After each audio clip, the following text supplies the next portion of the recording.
Hundeyin is a visiting academic with the Centre of African Studies at the University of Cambridge. David, appreciate you taking out the time to speak to us here on TRT World. When we look at the many candidates on the ballots, it seems now down to three. Who is the favorite at this stage, do you think, to take this election? So the answer to that question depends entirely on the percentage of voters who actually come out to vote. Historically, where there is a large voter turnout, it would indicate that there is some dissatisfaction with the status quo, which would be a good thing for the challenger. In this case, the main challenger, the sort of outside bet who has become almost the front runner in a way that wasn't anticipated at all is Peter Obi.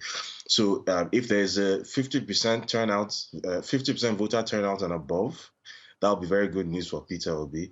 If it's below that, that will be good news for the incumbents, for the candidates from the incumbent party. And in amidst all that too, there's Atiku Abubakar, who also has a realistic chance of winning. So this is one of those rare three-way elections where it could genuinely go anyway.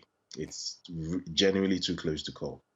And David, you speak about having a higher voter turnout. What if, though, there is a lower voter turnout, similar to what we saw in the last general election? What will that indicate, not just to politicians, but to anyone watching these elections? If it would seem then people not really having a lot of faith in their politicians if they don't come out to vote?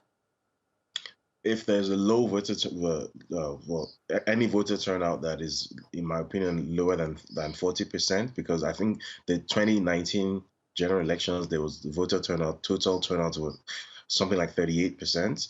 So if you see similar figures this time around, not only does it signify that Nigerians don't believe in the electoral process, but it would also signify, and damagingly, in my opinion, that there still continues to exist a stubborn disconnect between political engagement and action online and actual political reality offline, which has been a major talking point for the political class over the past 8 years, that elections aren't won on the internet.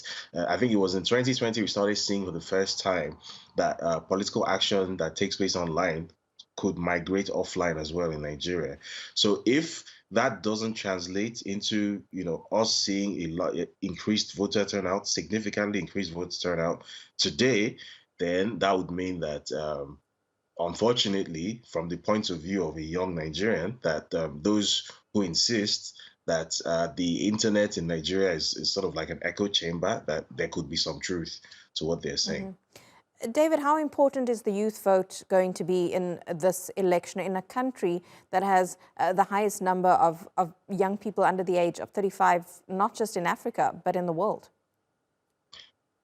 It would essentially, I don't think it's an exaggeration to say that this is an election that it tells a story about the kind of future that Nigeria sees for itself. Right, this is an election that has existential implications for the future of Nigeria. So if the youth demographic are able to make their voice heard in an unprecedented manner, similar to how the protest movement in 2020 took the political establishment off guard, then it would signify that there has in fact been a major power shift, that the demographic shift occurring in Nigeria, as you said, statistically one of the world's youngest populations, the median age of just over 19.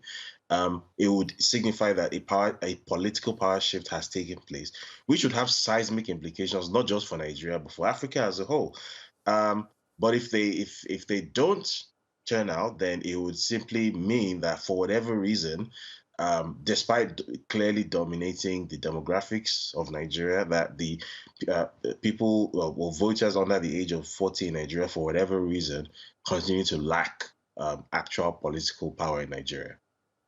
Yeah, this is going to be a very interesting and important election indeed. David, thank you so much for speaking to us live there from London.